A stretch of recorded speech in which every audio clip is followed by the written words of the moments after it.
Okay, wonderful. He did. He tweeted about it. He said that we were going live, and now we are live, Ethan. Oh, wow. Look at that. This is live. This is live. I can't believe it. Hi, everybody. This is live, so nobody fuck up. Matt, Nobody fuck up. Don't fuck up. I feel like we already did, but we're just going to move We past fucked that. up because we had the hot cocoa conversation before going live. Yeah, Let's reiterate. Cocoa's a great breakfast. Cocoa's a great breakfast. Tini, do you have a favorite breakfast? Hi. This is the first time I'm hearing this. Not to tell your producer buddies how to do their job, but like if you just tell people that you didn't fuck up, you can sail right past it. And nobody can know. Oh, fuck. A little tip from me to you for next time. Tini is media savvy. Mm. We should maybe introduce the show. Sure. Yeah. Who wants to do it? I can do that. I think you should do it. I think I should. I like the way you do it. Yeah. Okay. Here we go. All right. Now we're going to go live right now. 3, 2, 1. Mm-hmm. We're live. We're live. Hi, everybody. Oh, Tini, come on. All right. We're going to go live in 3, 2, 1. Hi, everybody. We've been live this whole time.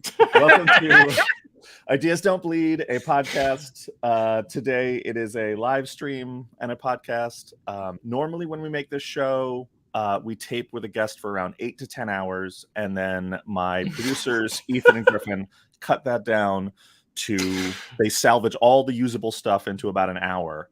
Mm-hmm. Today is the time when we do this with no net. We know that our guest today is not going to say a lot of horrible things that need to be cut. Right. She's not going to refuse to answer all the questions like some other guests have done. And so we're going live with it. There's no reason to edit at all.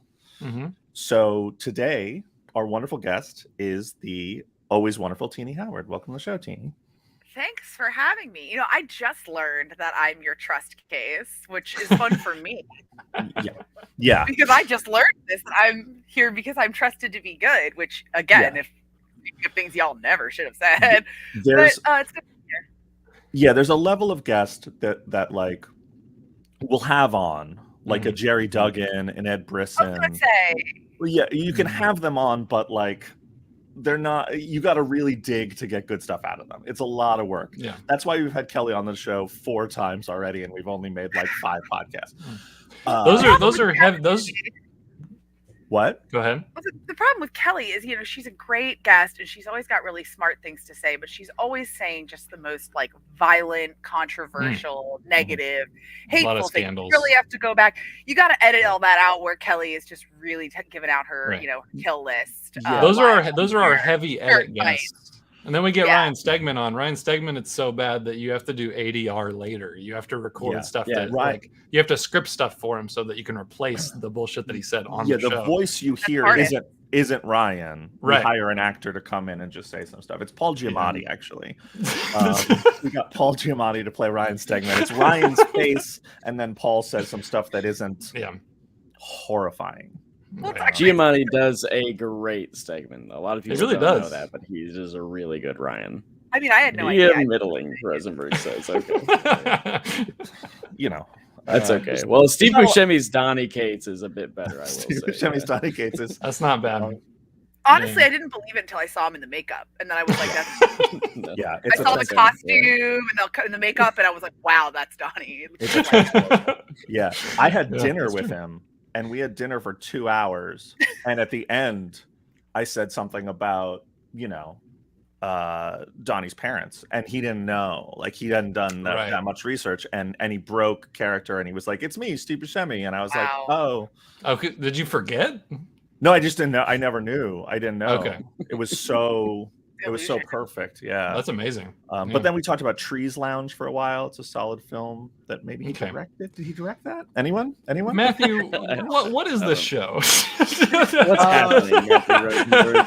Rachel says we need cue cards. I agree. Thank you, Rachel. Rachel is my wonderful, wonderful editor, the editor of all things Ashcan Press, and she's not wrong. You know, that's why we pay her the big bucks. Sure.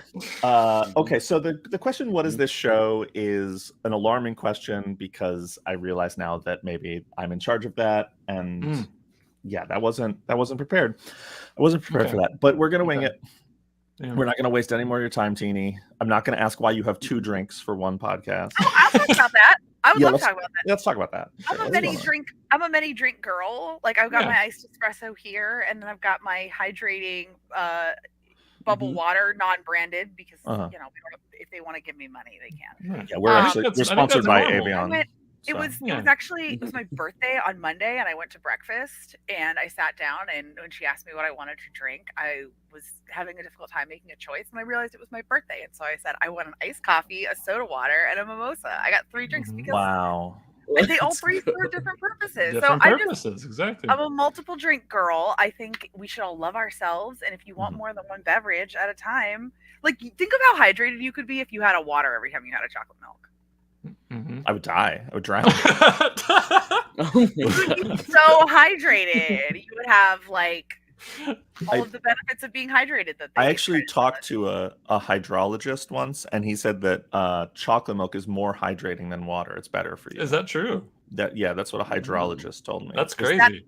That was not a hydrologist. That was still Steve in the role of Donnie. Oh my God! You never know. You never know. Doing the hydrology work. I mean, it's a player, Steve. Yeah. Steve's so good. Podcasting requires a minimum of 2 drinks. You need water. You need something caffeinated. Usually. I have hot chocolate. I don't really drink a lot of caffeinated stuff. I don't drink coffee. I drank. I didn't have any caffeine for a long time except in chocolate. I was like totally off caffeine. And then when I was in the throes, this is a good story. In case this is a story about my mom. In case my mom is listening, which sometimes she is. When I was deep in the throes of Marvel and working long hours, I went to visit my mom and I was staying with her. And I had stopped drinking caffeinated drinks for years, and I had to do a lot of all-nighters to hit deadlines. And I bought some Coca-Cola, and I was at my mom's house and she was going to bed, and I went to the kitchen and I said goodnight to her, and I got out a bottle of Coke I had bought and put it in her refrigerator. And she said, "What is that?" And I said, "It's Coke." And she said, "This job is ruining your life," as if like I was doing rails off the counter and not like drinking a Coca-Cola. I think when you're a straight edge kid, the barometer of how far you can go with something and ruin your life is much lower. So like for me, drinking a glass of Coke to her was like, how do we get him help? How do we intervention? He's working too hard. He's working too hard. This job is ruining. So every time I have Coke, which is not regularly, but sometimes I'll have a Coke because I don't drink coffee. I always make this job is ruining your life comment because it's very funny to me. Well, it's like that joke about what happened. Like it's like a meme about like what happens when someone tells you to bring Coke to the party, and someone did it with like the X-Men. So like, bring Coke to the party, and it's like Jean Grey brings Coca-Cola, Emma brings cocaine, Scott brings Pepsi. Yeah, the Scott brings Pepsi one killed me. That's pretty good. So good. When I feel like I told this story already, but last time I was in Buffalo, New York, I went to a bar, and I got food, and I ordered a Coke because when you're out, I don't know what to drink. I'm not going to drink water. I'm not that kind of guy. And so many drink opinions on this one. I know. This is a drink based podcast, and I ordered a Coke, and when it came, the waiter had a bunch of drinks, and he was like looking for who went where, and I was like, "Oh, the Coke's me." And as he put it down, he was like, "Actually, it's RC Cola. I hope that's okay." And I was like, "Oof, no, it's not. What? That's insane. RC it's insane Cola. When I order it, yeah. Who wants remote control cola? That's crazy. That's like who's got RC Cola on tap? What? It's bizarre. It's like ordering a hamburger and being like, "Hey man, I hope venison's okay." Like, it's not just a totally different meat. It is completely out of left field. And like, why do you have that and not the other? I feel like it's closer to being like, "I hope raccoon is okay." That's what the RC stands for. Yeah, it's raccoon. Raccoon Cola.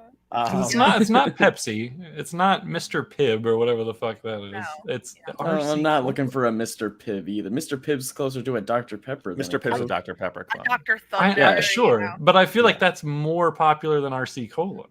Sure, yeah, probably. Maybe it's Welcome back to 2 drink minimum, our drink podcast. Yeah, this is great. It's been Ideas don't drink. Ideas don't drink. Drinks don't. Yeah, Ideas drink on occasion when they're feeling, like they deserve a little something, take the edge off. Wow. That's the full name of the podcast. With Matthew Rosenberg. That's also Griffin. That's Griffin's confession that he's drunk. That never drinks. Yeah. Sorry. Showed up to the podcast drunk again. I have such a Teeny, our producer's drunk. It's okay. We're gonna move on. This is why we're not editing you or editing this. What are you drinking? Oh my god. That one? It's a sparkling water. Yeah, it's a lime stuff, isn't it? We have that here in sparkling water. Severed lime, liquid death. And every time my mom sees it, speaking of mothers, my mom sees it and is like, "You shouldn't be drinking like energy drinks or whatever that is." And I'm like, "It's just water. It's just Mom, you really, idiot. really aggressive, really aggressively named water, Mom." God damn it! Your mom watches the show all the time. She loves it. Loves it. That's great. Thank you. Yep. Griffin's mom. Teeny, we're gonna try and reel this in a little bit. We're gonna ask. I like to start with the boring question because then we get exciting after that. That might have been the most off the rails we've started with a guest team. I'm so sorry. It was bad. I'll try to reel it in and tone it down, but no promises. I'm a thirsty girl. I like to Yeah, we're running real behind, so you're just gonna have to give yes or no answers to all these questions. Sure. I want to make sure we do a tight 20 on Mountain Dew versus Mountain Lion. Wow. I got an easy 20 in me for that one. Let me tell you. If you grew up in Virginia or farther south, you can do a lot on like not synthetic, but non-branded Mountain Lion, Mountain Dew. Oh yeah. Mountain Thunder. There you go. We gotta get this on. We gotta. I want to point out that I did try. I know. Yeah. I think it was my fault. Matthew, continue. No, that was me that time. So Teeny, we all know that you like to stay hydrated, but I guess my first real question is like, just for the people who aren't familiar with you, like, where did you get your start? What is all that stuff? Just do the intro. This is what we're supposed to do in minute 1. I started writing comics, my first comic was published in 2014. In 2013 there was a talent hunt from Top Cow Comics, who, if you're listening, you probably know who they are, but they're part of Image, and they did Witchblade and The Darkness and Magdalena and Aphrodite 99 and all those comics, and they're still around, and they do talent hunts every year, which are a great way to check out part of the comics industry if you've always considered it. And it's a contest that's run in a way that is actually something really uncommon in comics. Usually in comics, if you want someone to look at your comic, it has to be something that you made that's all you. It's not their stuff at all. But talent hunt traditionally is like, it gives you a prompt and asks you to make something, a short script, draw a few pages, whatever, with their prompt. They only pay you if it's the one they publish, and instead of it being like a situation where it's like, give us your IP and your ideas, you don't get it back, it's, I think, a well-run contest because it's like it's our IP, it's our ideas, like, and like, I know the people that run it, they're not like scanning through it to steal ideas and stuff like that. It's a really genuinely, they run it with the spirit of giving a chance to passionate comic fans that want a chance in the industry. So I wrote a script. I sent it in. I broke a few of the rules they tell you not to do, but they really liked it. Published it anyway. And it was called Magdalena 7th Sacrament. And so in 2014, I had a comic with a little Image logo and my name on it in the corner. That was the coolest thing possible. And that was like my calling card. And I took that thing everywhere. And I did anthologies. I went online. I got to know people. I went to cons and pounded the pavement, talked to people and talked to editors. And I did with my friend Matt here, helped me get in touch a little bit with Black Mask, and I did a comic there called The Skeptics, which was my first creator-owned book. Since then, I've done 2 other creator-owned books, one called Euthanauts and one called Assassinistas, and now I do one on my Substack called Phenomenosity, which we'll talk about a little bit later. But mostly, if you know me, you might probably know me from what I do over at Marvel and DC. I write Excalibur, Knights of X, the upcoming Betsy Braddock, Captain Britain.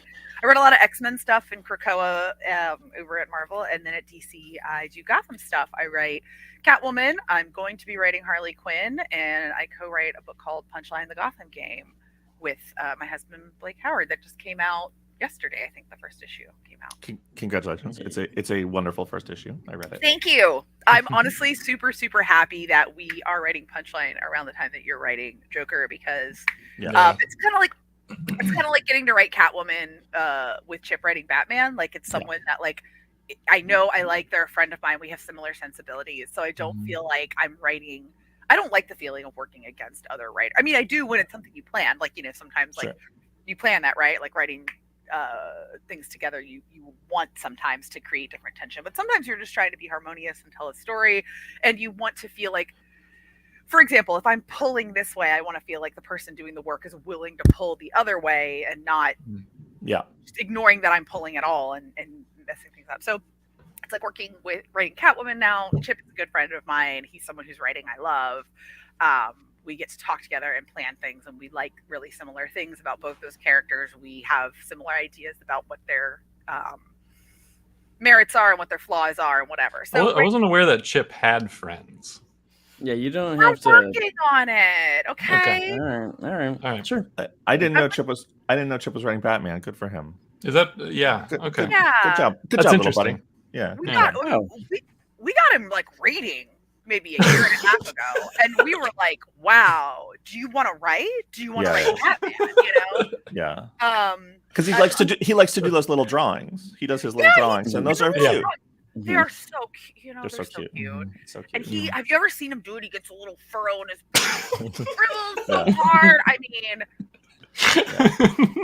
and frankly, I think having you and having Chip is good because I don't think enough men, especially straight white men, are getting to write these books. So I think it's really an honor to get to work with you guys. Yeah, I feel that weight a lot. I hope Chip does too. The burden of speaking for our and gender. I'm sorry. And I can't know what it's like. Right. No. But we hope that when you read the Joker, I feel like that, for me, I feel like that is the straight white male experience. Like that's what I'm putting into it. Like that's when you read the Joker, like that's what it's like to be me. We all go Joker mode. Yeah. Everybody's gone Joker mode. Oh yeah. But no, in all honesty, it's like I really like writing like Punchline and coming off like Harley with you writing Joker because it's like you're someone who's writing really love and I trust you as a storyteller and we're friends and we like can never mind. Cut this shit out. Get in there. Matt has gotten. I think Matt's gotten increasingly aggressive on this show when anyone tries to compliment him. It's just getting worse. It's not a great time. I love that you're writing Punchline. You and me and Blake had a fun call with our editor Dave Welgus to sort of talk plans, and it's always fun to like.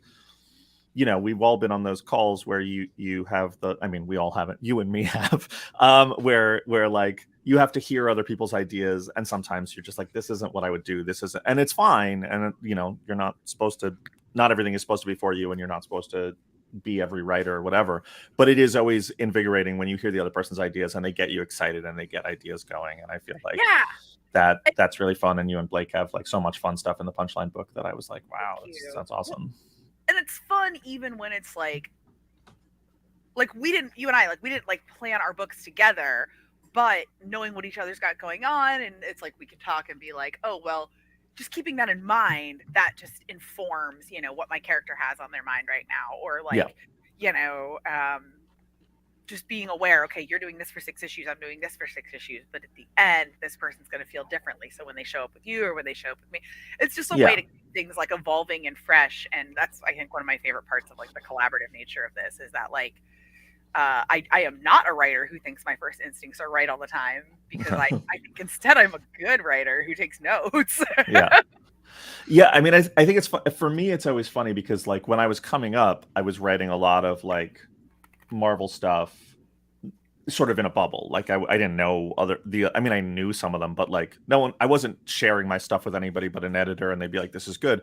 And the weight for me a lot, and it still is, was the idea of like, oh, these are characters that like Stan Lee and Jack Kirby and Steve Ditko, all the Chris Claremont, all these legends created, and like you feel that weight, and it's exciting to be like, oh, I'm adding a little stitch to this quilt.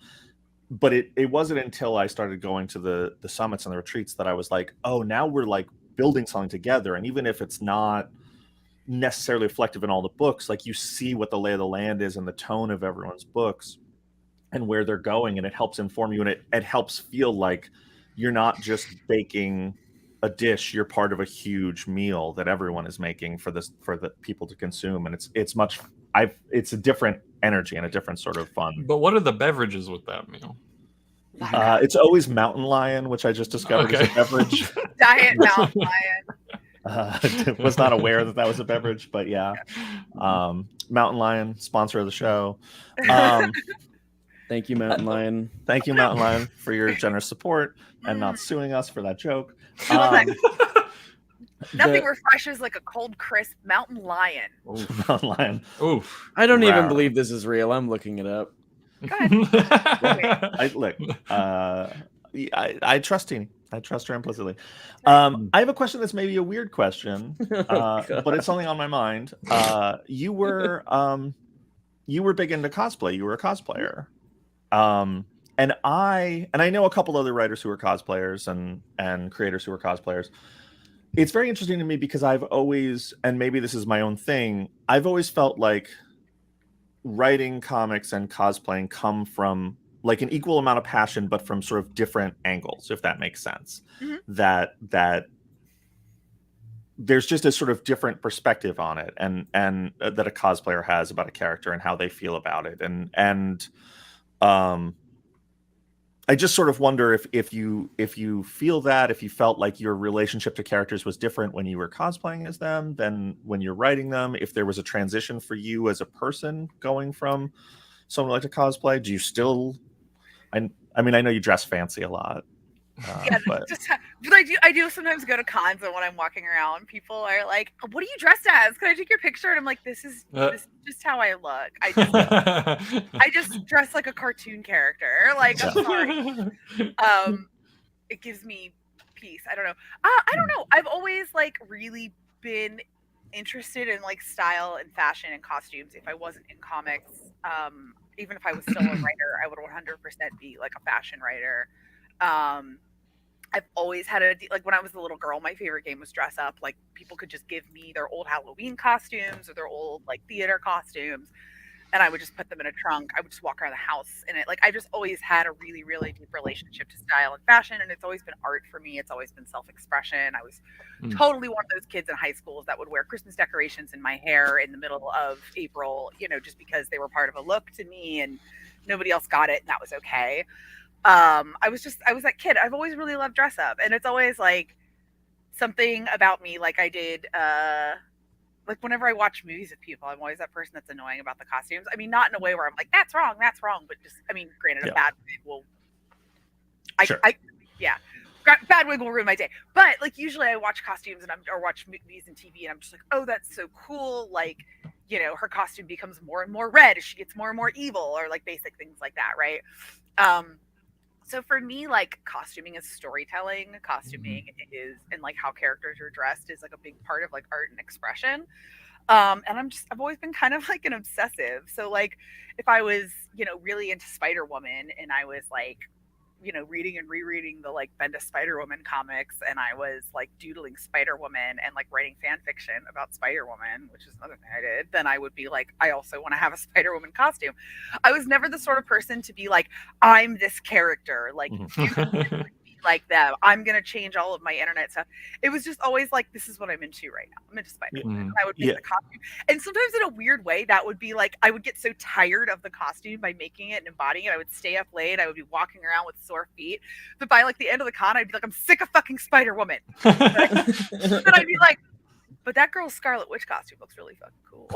And then I'd like develop a new obsession. So like I would just, it was a way of like showing love. Like the characters I always cosplayed in comics. There was a time where I would just like cosplay characters with my friends that I didn't necessarily love when I was into like anime and video games and stuff. But once I was into comics pretty solidly, I was like, I only want to cosplay characters I love. So it's like all the comic characters I've ever cosplayed have been like Spider-Woman, Wiccan, Scarlet Witch. Like they're all characters that I have written by now. Iron Man, like stuff like that. Like I just characters that I really loved. So yeah, it was just like a way of like embodying like something I love. I still, most of my clothes, like when I dress fancy, like most of my clothes are altered or sewn by me in some way. Usually I buy things. Wow. I get something and I'm like, I don't like it until I've made it into what I want. Like I buy everything at the thrift store. I'm just, clothing and fashion and style is just like a weird expressive comfort for me. I make all my own clothes too. They look really good. Wow. You've got a real like Gap vibe going on with your style. Jesus Christ. Yeah. This is live. That doesn't get edited out. God. I feel like that hurt him more than you thought it would. God damn it, Griffin. Yeah, don't say that. I feel like that hurt us. I feel like that hurt us both because to me it was hurtful, and for Griffin it means he got fired, and so it's it's typical for both. It's hard for you, Ethan, because now you run the show. It's hard for you, Tina, because now you also co-run the show. I also become physically nauseous when men mention the Gap. So yeah, it's not great. I'm sorry, man. I didn't even mean it. It just was the first thing that came out of me. I was searching for a bit. I didn't have it. You saw the shot and you took it. There's no shame, and when you get the chance to assassinate someone, you take it. That's true. That's my motto. Tina, can I ask you really quick? Did you say a bad wig will ruin your day in a movie? Yeah. Are there any that like stick out as like the worst you've ever seen that drove you crazy? Season 1 of Game of Thrones are some of the worst I've ever seen.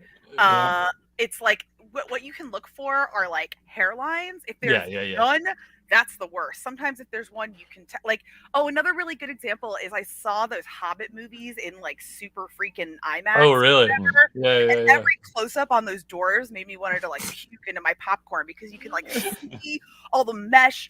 The hair on all of their prosthetics is like a perfectly even grid because it's a prosthetic and not real hair. And that's fine from here, but when they're shooting it in like super IMAX from this close, from these like it just looks like a wig or like a fake Santa beard from a play or something. And I'm like, any thoughts on the Cumberbatch Doctor Strange wig? It's getting more and more intense. I feel like it's getting bigger and bigger, and I think they don't think we see it. Like at some point, he's just going to be Marge Simpson, and we're going to be like, when did that happen? I feel like I don't notice that stuff too much. I feel like I'm just not. My brain isn't trained that way. And then I watched Yellow Jackets. Showtime, which I really liked, and there's one scene where the punky girl just has a wig on, but like all her other scenes it seems like it's her hair, and then in one it looks so fake and crazy, like a reshoot. It must be a reshoot, and I was like, oh, she must have either like changed her hair, or I was like, I think right after this she was shooting Book of Boba Fett, and her hair is black, so maybe they just like called her back from Book of Boba Fett. I don't know the details, but it was so distracting to me, and I was like, oh, I really hope this doesn't become a thing that I care about. Okay, here's another one that will ruin you maybe.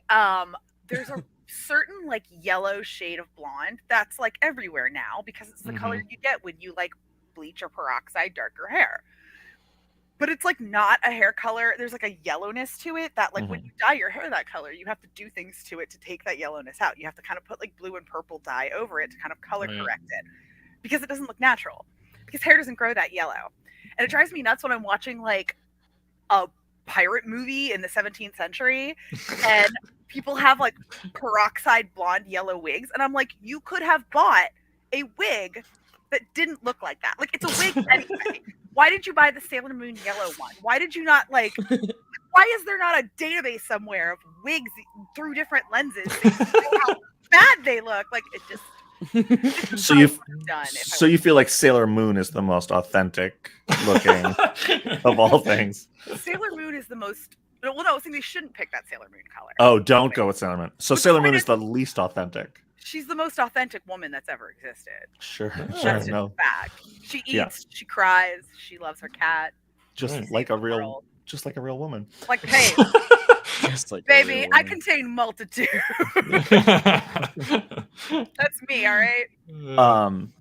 So going back to things that aren't wigs, I guess one of the things I've found interesting is like I feel like the generation of upcoming writers at the big two behind you, I feel like there are a lot of writers who are coming in who, and maybe I'm wrong about this, but like I feel like they're pulling less from the indie comic scene and looking for other places, or maybe they're just diversifying where they pull from. Not that they're pulling less, but there's more writers coming in from YA. There's more writers coming in from other things, but you have a very good pedigree of indie books. You have a bunch of creator-owned books before you and stuff.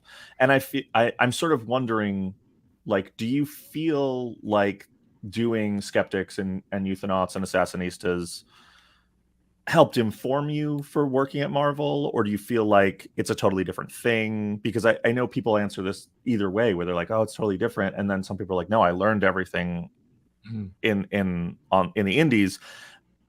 And I'm just wondering where you land on that. So my very first comics experience, that got made all the way into an actual comic was at Top Cow. So I had kind of a weird, like, halfway experience in my very first one, right? Where I had an editor, they hired and paid my artist, they hired and paid me, pending, they liked my script, so they paid me for it. I got to go over it and work with an editor who showed me layouts, who showed me, the pencils and then inks and then, colors, and I got to assist in the lettering process. So it was really like a lot like, a Big Two, or really a comics company experience. Now, I didn't always have that experience on some of my indie books. It's a lot more hands-on. You wear a lot more hats. You jump in to do a lot more things when they're needed. Everyone's an EMT. You're all on call basically, and you're all kind of jumping in whenever you can to fix things, especially like the week before a book goes to print, when you're not just responsible for the words, you're responsible for everything from the ink to the staples to the paper to the shipping to the announcing to all of it. So I definitely am glad that my first experience was like, it was kind of cool. It was like I got one issue of that, like, this is how comics are made professionally. And then I was like chucked into the deep end for like 3 or 4 years. Where for then 3 or 4 years after that, I just did anthologies, creator-owned stuff, indie books. But I did a few things like a Valiant, a Boom, and stuff like that. But by and large, like, most of my time was taken up because you get to spend less time on it the more people handle the other stuff, right? When it's when it's a big project, you spend a lot more time on it. I always find creator-owned stuff to be massively more time consuming than stuff at the Big Two. So I was super glad I had that experience, and I highly recommend, like, people having that experience of just making comics on your own. It's hard because the indie scene in like 2015 looked really different than it does right now. At that time, it was kind of the dead center of like the image boom, and there were so many creators like you, Matt, who had just made something cool and were just kicking ass with it. And the entertainment industry has shifted really weirdly in the past like 7 or 8 years. So I feel like we're in a part of comics right now where it's just like there's so much money flinging around, so many weird places in entertainment, so many people, and so many things are weirdly fly by night. So I mean, my advice to creators right now is, if you can get money to make your own shit, do it. Like, take it. Like, if somebody is offering you money to make things and you want to make things, like, do it. I think it's super cool that there are a lot of people that learn at the Big Two, and there are also a lot of those people have experience in weird ways, right? Like my friend Alyssa Wong, who's writing Deadpool, which by the way is great. You should all pre-order it. It's awesome. Like, they wrote some of the Overwatch comics when they were an employee at Blizzard. So they had comics experience. I mean, and they're like a writer. They have like lots of experience in that. But like, they had written comics for a video game company when they were also writing like other things for that company. But I think it was just kind of like, and you're going to do these comics because they love comics. And then now they're writing Deadpool. So, I mean, like, there are a lot of people that come from places where they do have comics experience, even if it's not like indie comics experience. But there is, like, I mean, look, my dad has been a mechanic. He does IT stuff now, but he's known how to be a mechanic my whole life. When I was a kid, he was a mechanic, and he built a car when he was a teenager. And it's just like, I never think it's a bad idea to do that. Like, if something is your job, I don't think it's ever a bad idea to strip it down to its parts and put it all back together. Be it scripts or cars, or I guess people, if that's legal where you live.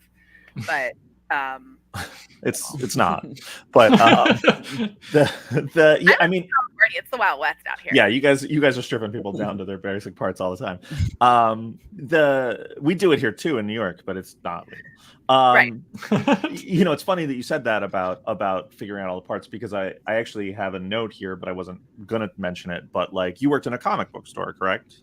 I did. And that was also a huge part of the equation. There's so much I know about the industry from working in a comic store.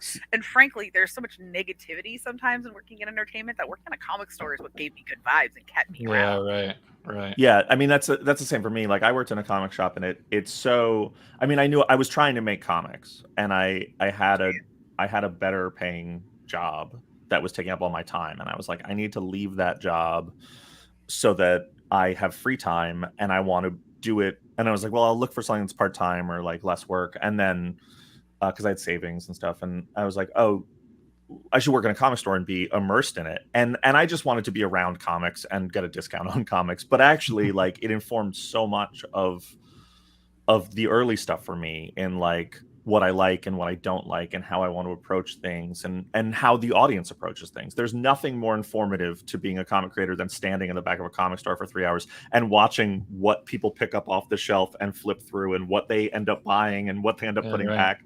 What people say and what people ask about, what just catches their eye. Like when people walk in and stare at the indie wall, what's the thing that makes them go, what's blank out loud? You know, like you want to be that book, right? For someone. Not everyone is that book for everyone, but unless you're Brian and Fiona. well, it's funny because like I think about Saga a lot because like that was the number one. That was just such a huge lesson. I finished working in the comic shop maybe right when that was coming out. My timeline is all screwy, but like you could just see people just the cover and just be like, oh, the simple image, the stark image, the bright palette, like it's not.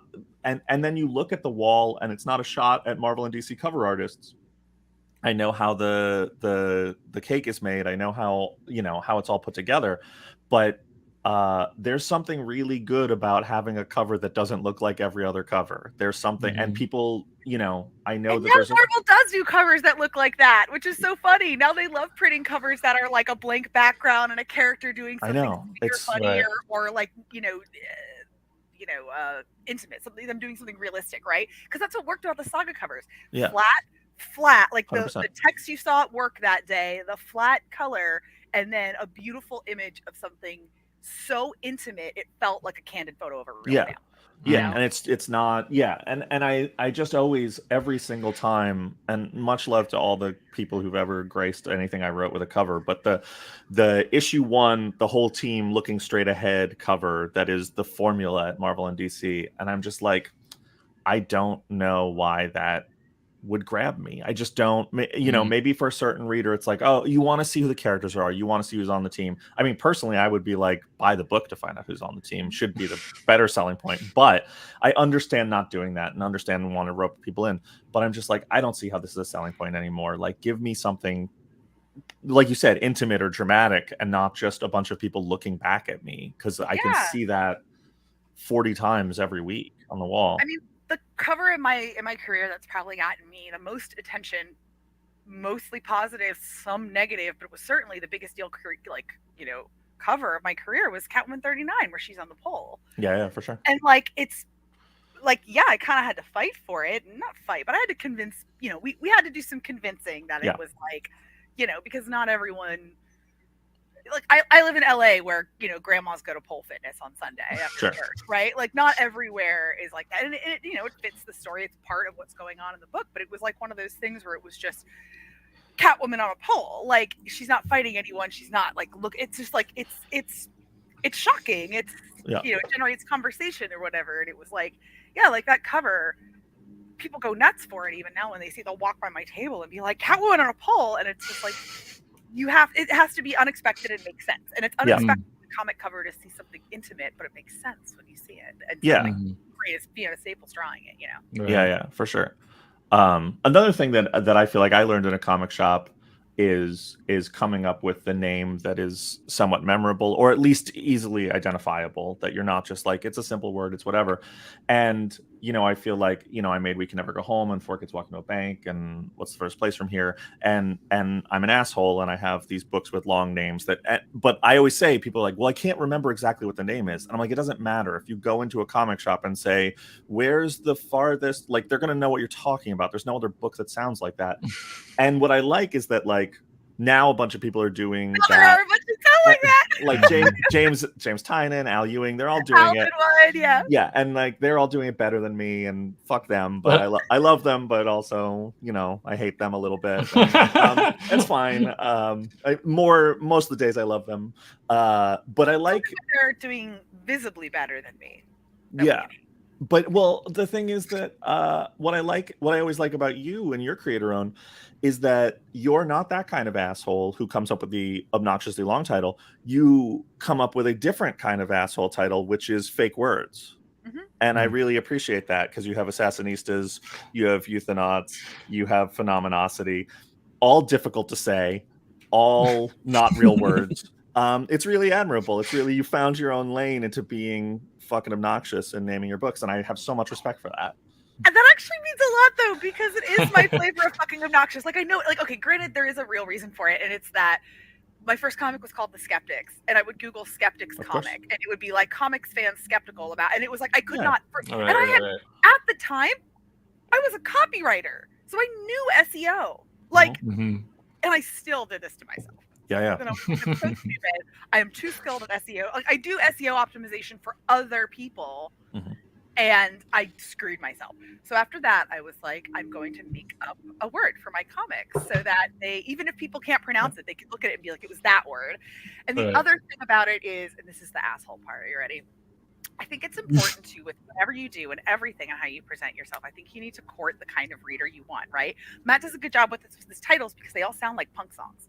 Like, they all sound like, you know, like there are no big words in them, but they're all like a simple question, and they're all just like, or a simple statement. They're just like there's just something about them that says, like, we're stripped down, we're being real, come in and talk to us. And that's really how Matt's books work. Thank you. I am a pretentious asshole. And I very much, I like to read books that challenge and confuse me. I love the feeling of turning on a movie or opening a book and instantly being in and going, wow, I have no idea what the fuck is going on, but I'm fascinated. I really love that feeling. Some people hate it. And a lot of those people don't like my books. And that's okay, you guys, if you're out there listening. Like, everyone is allowed to dislike my books whenever they want. If you come comment on my shit about it and I delete it, it's because I have the power to. So why would I want to look at that? But anyone's allowed to dislike my books. I realize that I'm writing books for people who it's all I can do. I can connect as an artist with people whose values and meaning and the things. I don't mean that like morals and ethics. I just mean like the things that are important to them. Love, sex, death, whatever, are also the same things that are important to me. And that I know that, like, with my titles, if somebody reads it and is like, that's a pretentious title and I can't pronounce it, like, that's fine. Keep walking. You're probably not going to like my book. Go with God. We probably like the same stupid stuff, but we don't like the same this. Yeah. But if someone reads it and they're like, that's a weird word, I've never seen that word. Like, I write titles for people that click on Wikipedia articles of things they know nothing about, right? Like, I'm that girl, so I write books for those people. You know, it's funny because, like, I think that's one of the things that, like, when we first met, like, I think we knew each other a little bit online and had spoken a little. And I remember, like, I was encouraging you to pitch to Black Mass because I was working there a little bit and doing stuff. And I remember your pitch came in, and I read it and I was like, oh, I fucking love this. Like, I love the pitch for the Skeptics. And I loved it because it was like, I was like, oh, this isn't how I write. This isn't how I think about stories. This is confusing and ambitious and fucking wild and cool and all these things. And I was like, it's espionage and it's Cold War and it's intrigue and it's superpowers and it's all these fucking things that are cool. And I remember having a conversation with Matt Pizzola, who runs it. And he's like, this is a really cool pitch. And he was like, you know, I haven't read enough of her stuff to know if she can pull this off. And I remember saying to him, I was like, I don't know. And I was like, but fuck, don't you want to find out? Like, this is so ambitious and cool. Like, who doesn't want to see this? Like, you built a car. Now I want to see if it drives. Like, that was why I showed up. And like, now it's fun because I know that you can do these things. Like, I hear your concepts, I hear your pitches, and I'm like, oh man, my brain doesn't work that way. I don't think about story that way. And then you come up with these things and I'm like, oh, this is so complex and smart and brilliant and fits together in these weird ways that I can't think of. And I think sort of the fun for me is not knowing what the fuck is going on and being like out of my depth and out of my element. And I understand how that's not a for everybody comic or everybody's story. I mean, I won't name names, but we're in a sort of you and me are in a group chat with some people, and someone was shitting on Andor and was like, I don't know how these people relate. I don't know what these relationships are. I don't know what this is. And I was like, it was Frank Miller. It was, yeah, we're in a group chat. But I just, yeah, he doesn't get it. But no, I was just like, yeah, that's why I love it. Like, I want to know the answers to these questions, and like that's so much of the fun. And it was so interesting to just see like another writer who I think a lot of the times we are very on an even keel with. I see them diverge there. I was like, that's interesting to me. But anyway, that was a digression, just so that I could talk shit about people who talk shit about Andor. I like how you set it up by complimenting me, so I would abide it and not be like, all right. I was like, let's see what you have to say. And you were like, remember when our so-called friend? Yeah. Yeah. That's all. No, that's a good point, though, man. I agree with that. I think you and I, it's totally interesting. Like, you and I are people who are like kind of similar personally in a lot of ways, like we're friends, but our creative approaches are super duper different. But I really love your work, and you claim to love mine. So. Yeah, I do.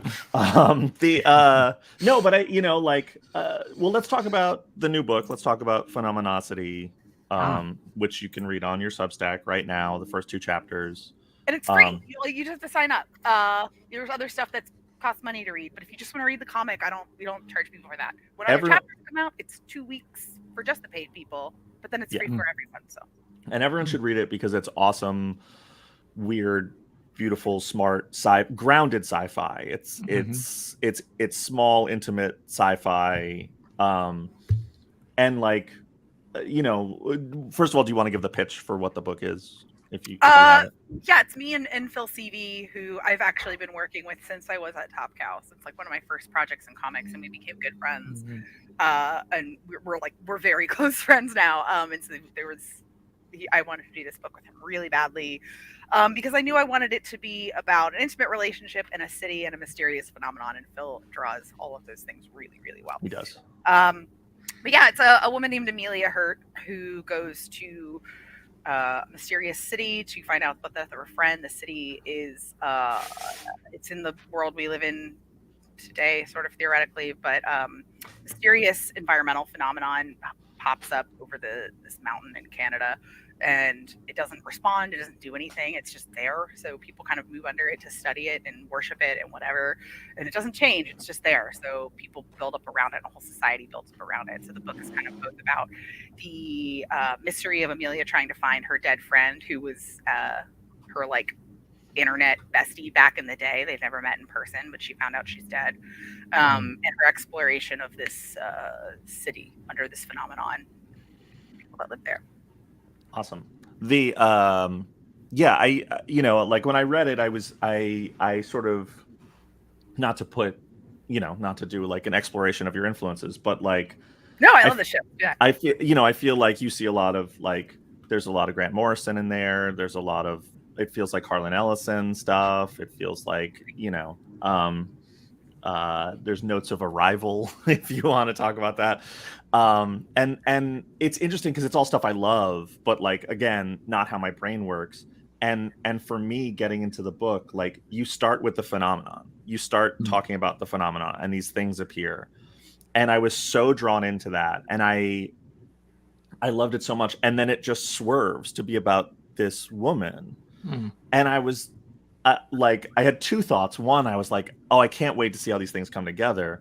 But the other is, man, did TINI take 2 good book ideas and waste them by putting them in the same book when she could have had 2 cool books? I can't do that though. Like, I have to layer things. Like, I've learned that about me. Like, I can't, my ideas like that, that's kind of how they work. Cause like, I'll have 2 of them floating around, or I'll have like a miasma of like 6 of them floating around in my head.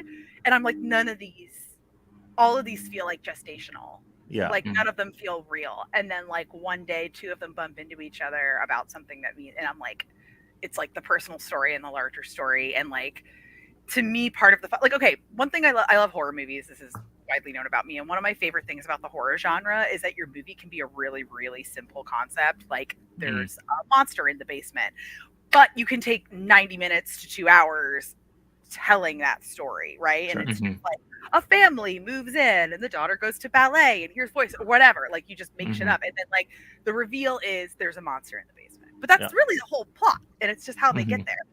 So for me, I really, really love looking at these two narratives that I have and figuring out where they touch and then working backwards and then starting to tell them as though they're disparate stories and kind of seeing and like as we go along, like you see how they are related and how they touch each other, but like that feeling of what the fuck, how are these related, like that's part of the tension I'm trying to build to keep you in, you know? Yeah.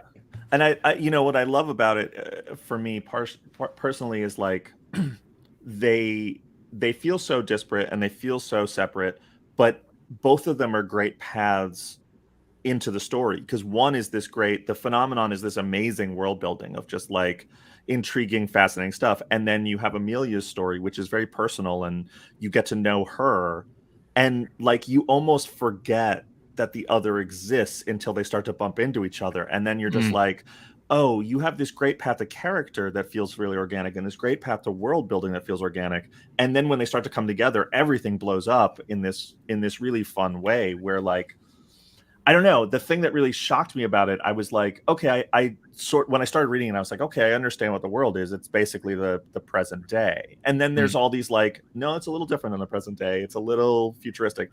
And the more it goes, it just unwraps in this way that's so smart, where like you're not forcing it on anybody, that you're guiding them through it, and it just means that every page turn, or since you read it on Substack, every swipe, sort of peels back what you know more, and you're never left with a good footing, but you're so immersed in it. It's so sharp and smart.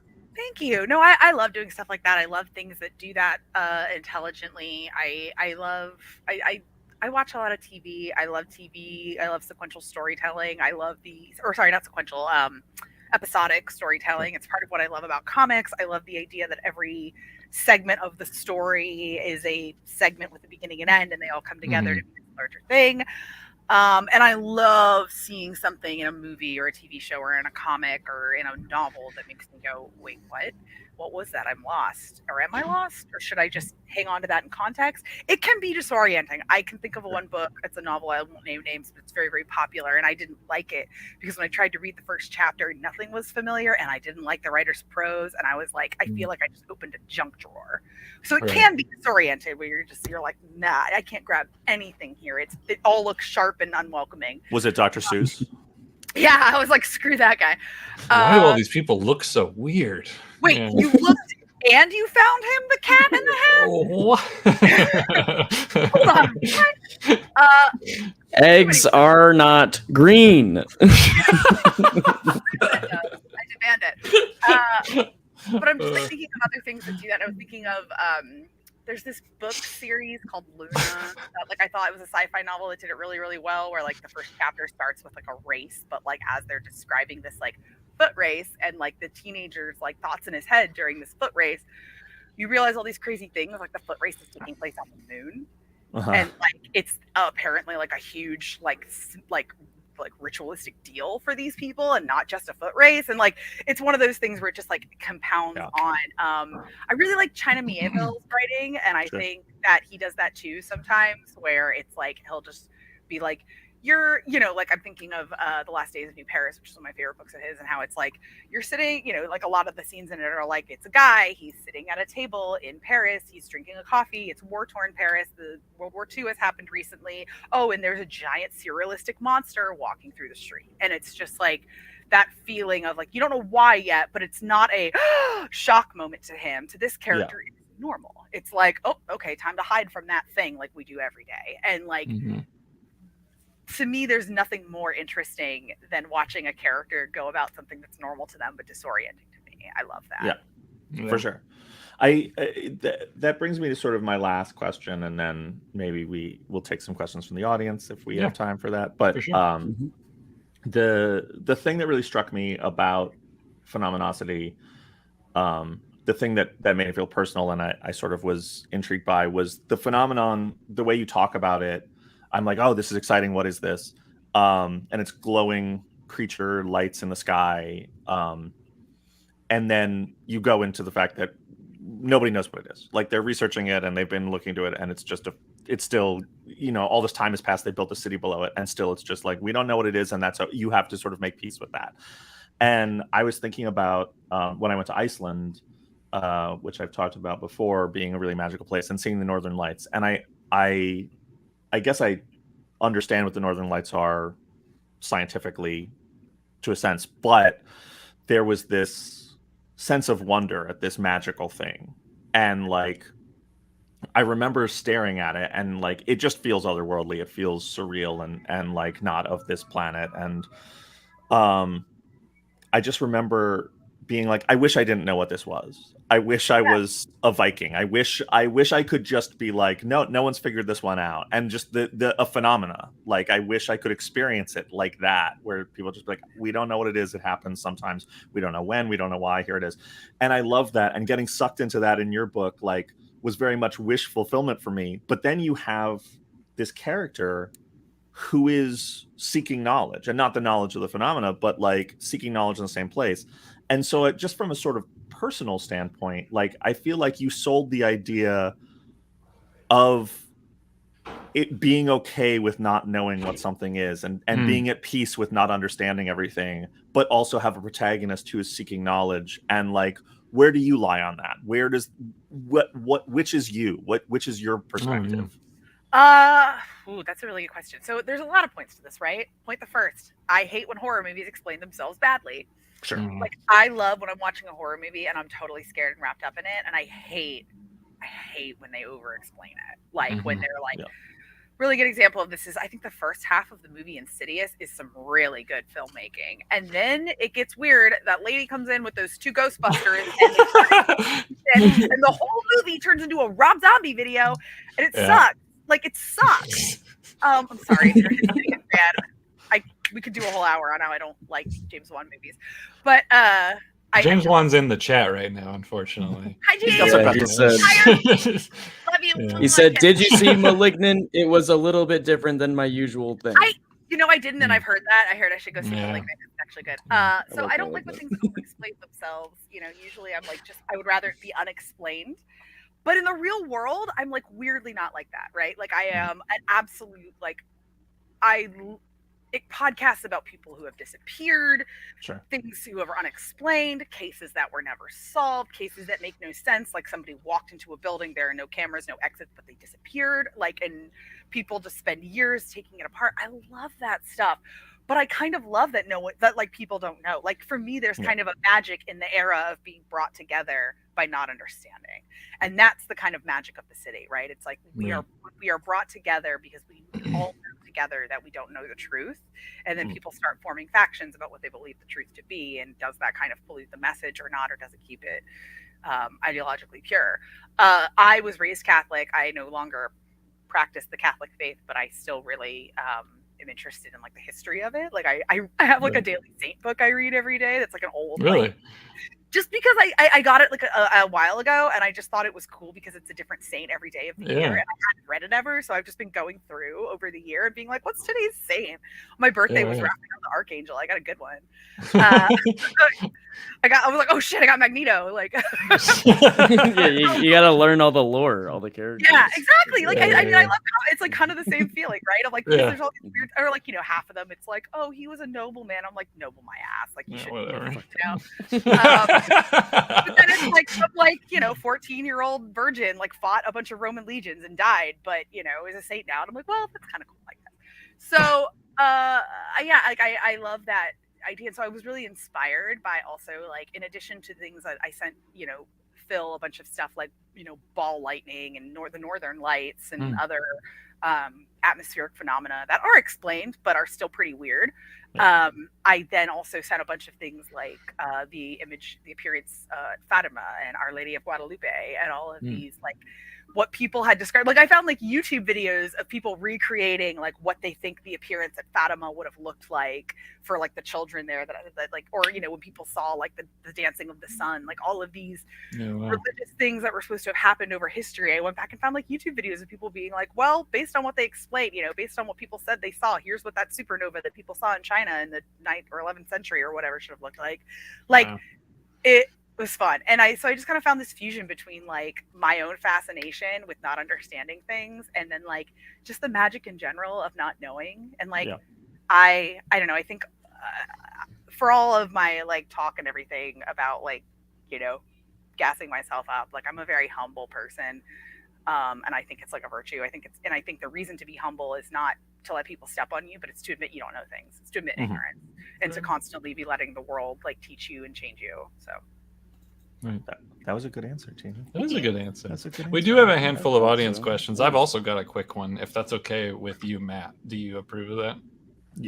You should have sent it to me beforehand, but it's too late now. Just go. All right. Yeah. I'll screen the next one. Tini, there's something about your character stuff that I feel like it rings very, very genuine to me. Like Assassinistas is one of my favorite indie comics ever, and that book is like really, of course, and that it's like a very special book to me, and it feels very the emotionality of that book really struck me, and I felt that reading this new book as well. And I wanted to ask you, like, the emotional stuff with your characters, are you the kind of writer that pulls a lot of stuff from your personal experience and it's sort of masked in the book? Like a lot of it you could point to it and go like, yeah, that's basically something that I've been through. Or are you just really good at emulating other people's experiences?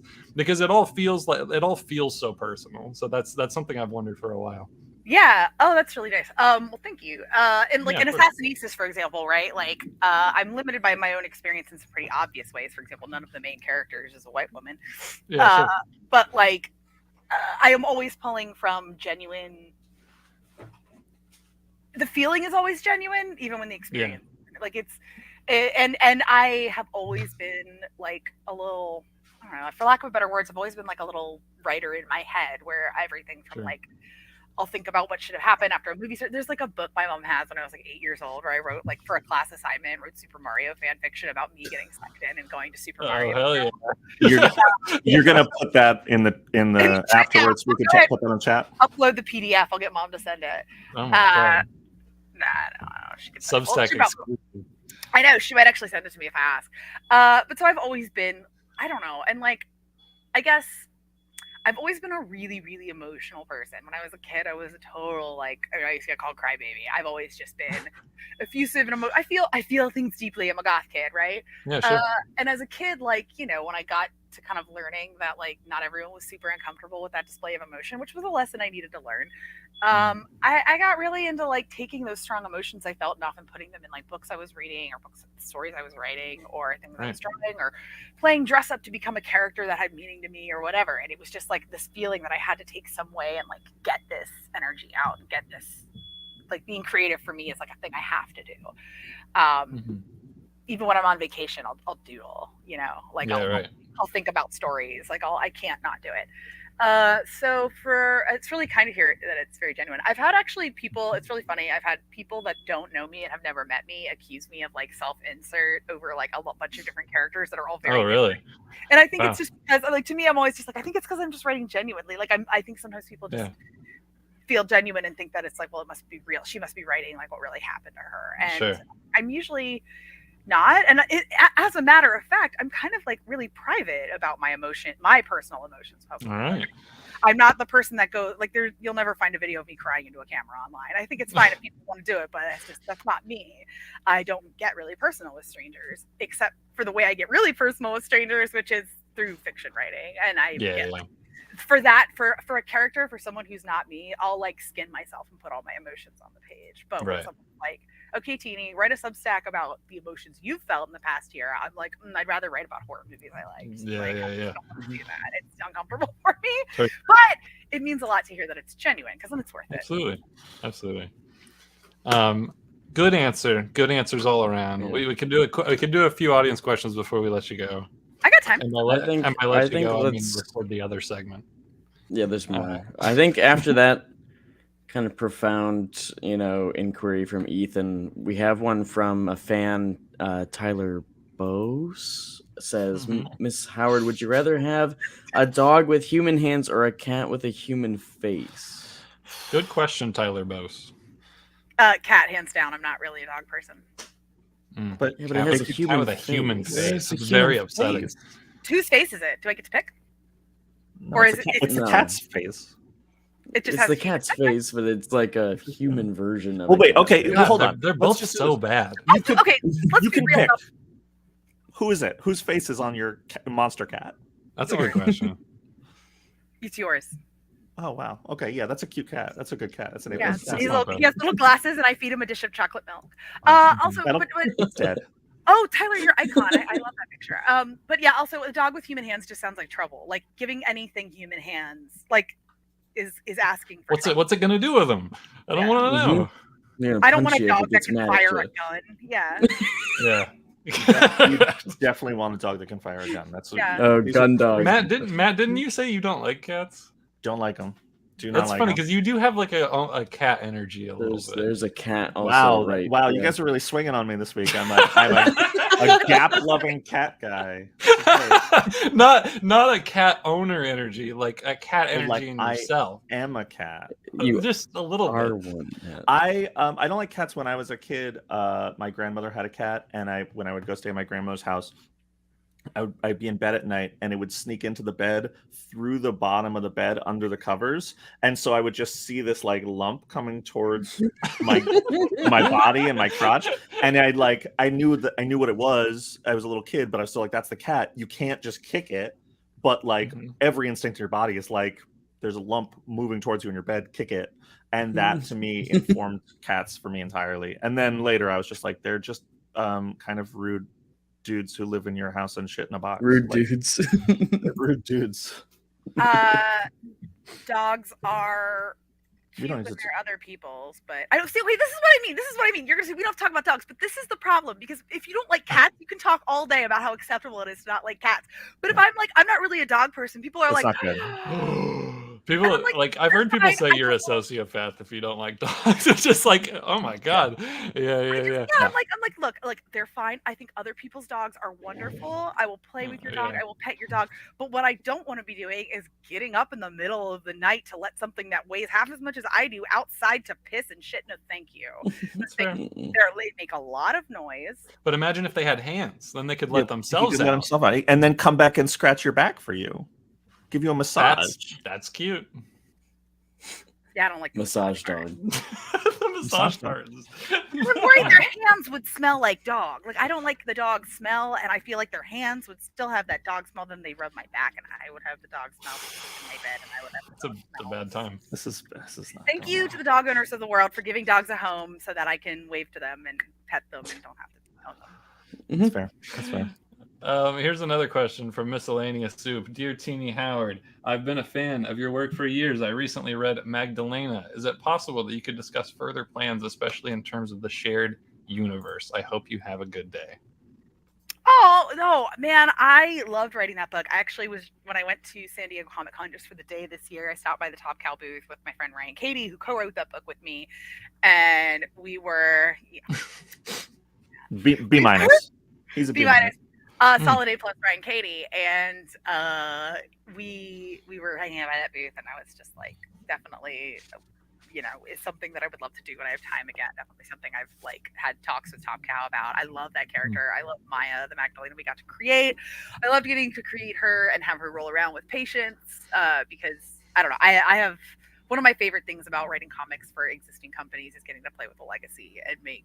I think legacy characters are cool as hell. I think it's really cool when characters create found families with like the same, little, it's like a knightly order or something, right? We all have our symbol, we all have our thing we believe in, we all fight for it. And I think that's really cool. And so I loved getting to do that with Magdalena and having Patience and Maya and, have them build up a team. And then I would love to write more of them. Totally. Yeah, it's definitely something I've talked to Top Cow about, and definitely something that when I have time on my schedule again, I would love to. I don't. There are no firm plans, but I definitely would love to write. Do you have ideas for what you do? Oh yeah, Ryan and I had like we had like a whole second and third arc planned. Just at the time, sales didn't support it. Mm-hmm. But I mean, there's definitely stuff that from our original plans that we would bring it back. We had some cool plans that we were like, man, kind of bummed we never got to do it, but the seeds are there. So if we go back, awesome. Well, there you go. Miscellaneous Soup. Miscellaneous Soup had a little existential crisis about. I noticed that. He said, "I feel dumb. I just realized that I was supposed to put my question in the Substack comments. No. My apologies for being annoying. I'm gonna leave. I'll come back if I feel like I'm being less obnoxious / not ruining the stream. No. Miscellaneous Soup. No. Miscellaneous Soup. It's fine. It's fine, but don't let it happen again. No, let it happen again. You put your comments. Come on back. You put your comments wherever you want your comments. We check all the channels. You can leave them anywhere you want. That's true. Yeah, That's true. genuinely, thank you for coming and asking such a cool, respectful, fun question that let me talk about one of my favorite projects. You did a great job, and I was happy to answer it. So thank you. Come on back soon. Absolutely. We do have another one from Sebastian. Question for TINI, since I can't make it live. Excalibur and Knights of X seemed so heavily rooted in both Marvel and Arthurian lore. Was there a lot of research required for that series? What was that process like? Really enjoyed the whole run. Thanks. Thank you. I did do a lot of research, but it's also, again, one of those things that I've just had like an interest in my whole life. I'm a history nerd. I'm a fantasy nerd. But as far as things that like, I'll tell you one thing I really, really read and one thing I definitely didn't read. So one thing I definitely read was Bernard Cornwell's Arthurian books. He's definitely like an old stodgy British guy history author, but I love his stuff. And he wrote a bunch of Arthurian books that are basically like, okay, I know the Dark Ages is not a historical term anymore, but they're more or less set during post-Rome Britain, where everything was kind of just a bunch of where it was a bunch of just, Welsh people and British people and Scottish people and people of all Picts and all different backgrounds fighting each other for chunks of England, and he kind of turns the Arthurian legend into like a no magic history. Like it's kind of like what if Arthur was just kind of like a British warlord and Merlin was just kind of like shit and Morgan a crazy woman. And it was a really cool look at these people as characters with all their like flaws and stuff, and it really got me thinking about like a version of these people that was working. Another thing I did that was cool was I worked with like Cy Spurrier, who'd written some stuff on Black Knight and had built up some cool stuff with regard to Arthur that he didn't get to continue in Black Knight, but we talked about it and I was like, I think that's sick and I'm going to continue some of that in Excalibur. So we kind of thought to build things up together. Sometimes in comics it doesn't happen. One book continues, one book doesn't, whatever, and you kind of like are able to take those pieces. One thing I definitely didn't read, and it's not because I didn't want to, but I did not, and I have not read yet. I probably will not, but I have not read Kieran Gillen's Once in Future with him and Dan Mora because Kieran is my good friend and we have similar story instincts. Sometimes when I told Kieran this in his podcast, I was like, I can't read it. Like it's just too. I know I will. Like I was like, Kieran, your work inspires me already. Like I read so much, like Phonogram and Wictive when I was like working at a comic shop that I'm if I read your take on Arthur, it will like I will unintentionally ape you, So I definitely did not read Once in Future, and I haven't still because I was afraid to get too close. It's quite good. But yeah, I'm excited to read it now. It's quite good. I think we have one more. Oh my god, I'm so sorry. Bless you. That was good. Bless you. Before the question, Rachel says, "Happy Scorpio season to TINI and to everyone else." Oh. Thank you. Congrats, all the Scorpios out there. Matt, what's your sign? What? What's your sign? The cat. Your astrological sign? What's your birthday? My sign is a big sign, says don't ask me that. I'm an Aquarius. I'm an Aquarius. Yeah. Okay. I'm not. Yeah. I love when people don't give a shit about the zodiac and they tell me what they are, and I can go, that makes sense because they don't know. I'm an Aquarius, so that means that I like water. Okay. Not even a water sign. It's an air sign. You'd think it is, but you absolutely. Here's a question from Victor Fuentes. Why is the Gothamverse attractive for writers, aside from the large group of readers? Why do you guys like writing stuff for all those characters? I love Gotham City. Okay, my earliest memory of being obsessed with Gotham City is Batman Returns. I also remember the cartoon. I watched the shit out of it. And it's just so gothic. I'm a goth girl. I even love the like Batman Forever version of Gotham. Like that movie sounds so good. It's so like, good. Like to me, that version of Gotham is the closest to the like Grant Morrison era, like necrodelic, like neon lights and the flamingo showing up and Dick being Batman. Yeah. That's my favorite stuff. So I really love Gotham when it's kind of like not just goth, but kind of also like neon and weird. And I like just building out different parts of it. Like in Catwoman, we've built this kind of building called the Trixie in this high street, which is basically like where, you know, you go if you're like if you're wealthy and you don't like broke shit, but you're maybe not on the level. You know, you can hang out there and you can put your Guma up in the Trixie building where Catwoman lives and you don't know she lives there. And like in Punchline, we're like messing with parts of Alleytown where it's like grimy and it feels like, you know, places where Blake and I have been and lived, where we've lived, you know, on the East Coast, or places like Hollywood where it's like bright and colorful, but like scary in places. And some of those places are also really the fun parts. And like, so yeah, I mean, I love cities. And I've always loved Gotham. I think it's just like the city itself is attractive for me, not just the characters, for sure. Yeah, I mean, I think for me as a fellow Gotham writer, I love a realized world, and like Tini said, like where the city's a character. But I think that like so much of what is important to me about superheroes is like how they interact with the world and how the world interacts with them and how those things inform each other. And like I grew up in New York, and so like I really believed in the Stan Lee, you know, Marvel is the world outside your window. And like it's amazing when I see New York as a character in a Marvel book that's more than just like, this is Times Square, this is the Statue of Liberty.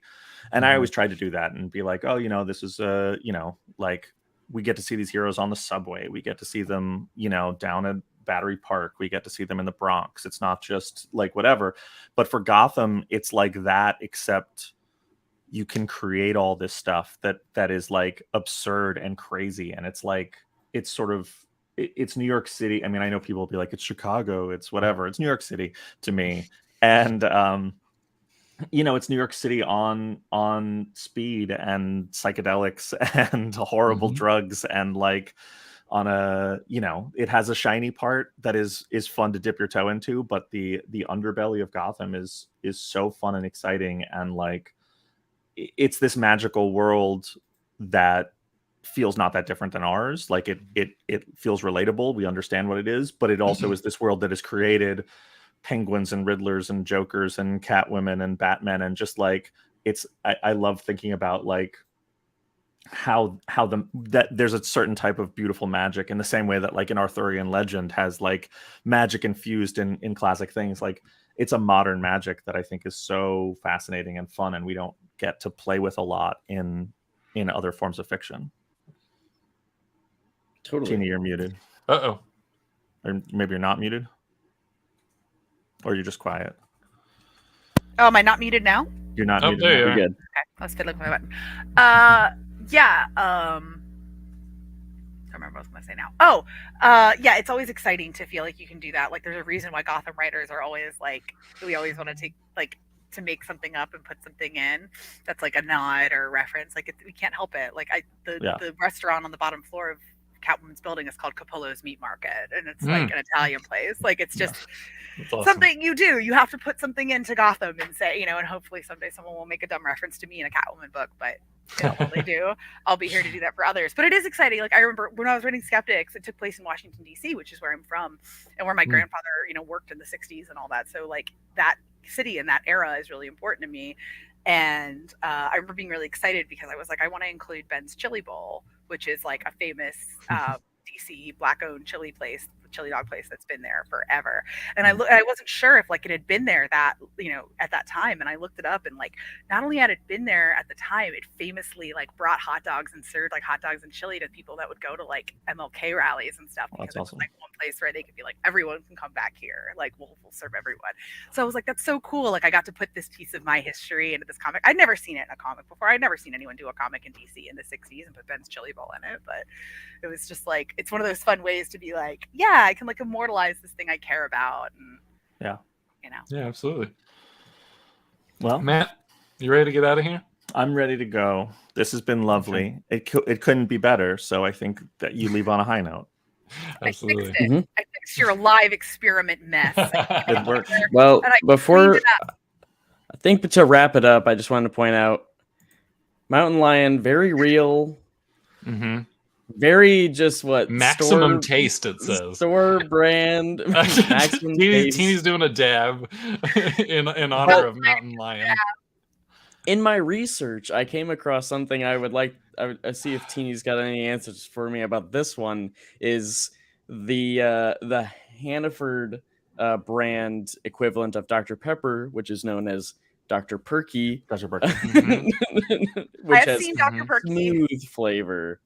I just want to know where was the what's this about, Dr. Perky? What marketing fucking group came together and said which words are gonna get the most amount of folks to buy our Dr. Pepper equivalent? And I mean, we're ones to talk. Do you guys know what Food Lion is famous for on the East Coast?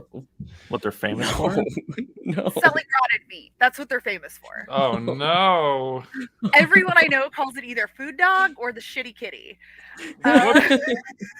Whoops.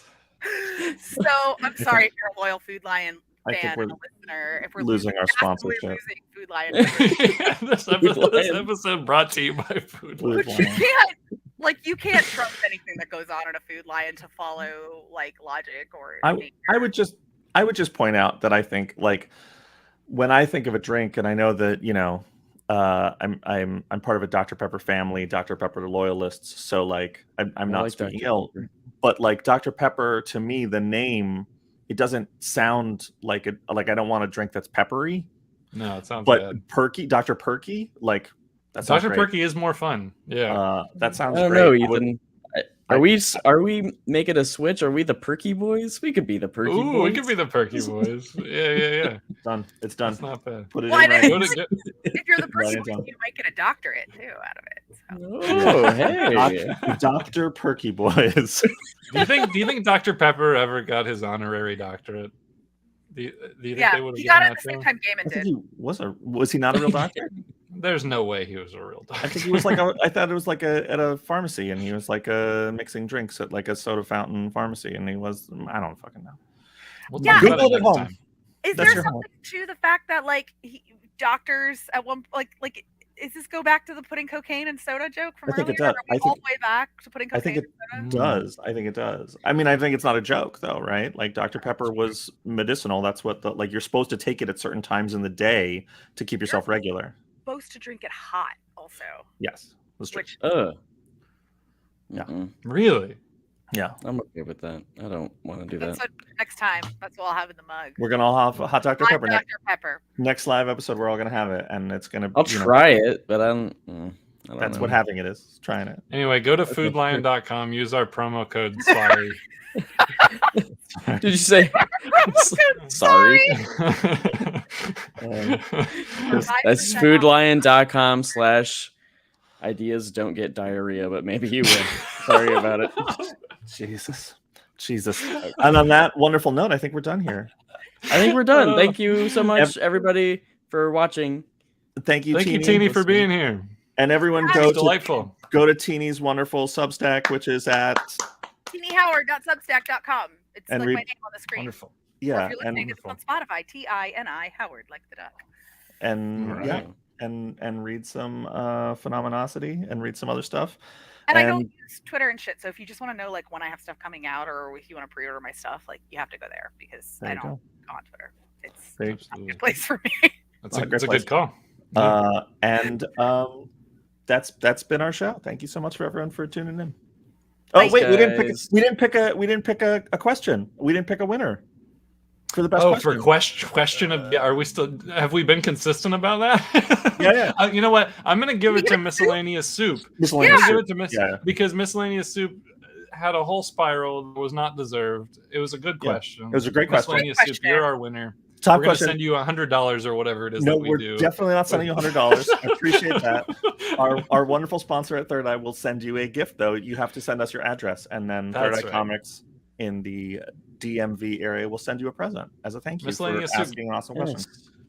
Yay! Email us. ideasdon'tbleedpod@gmail.com. There's a lot of ways to get in touch. You can figure it out. Yeah, those ones. We have that still. Bye. Bye. Bye. Bye. Wonderful.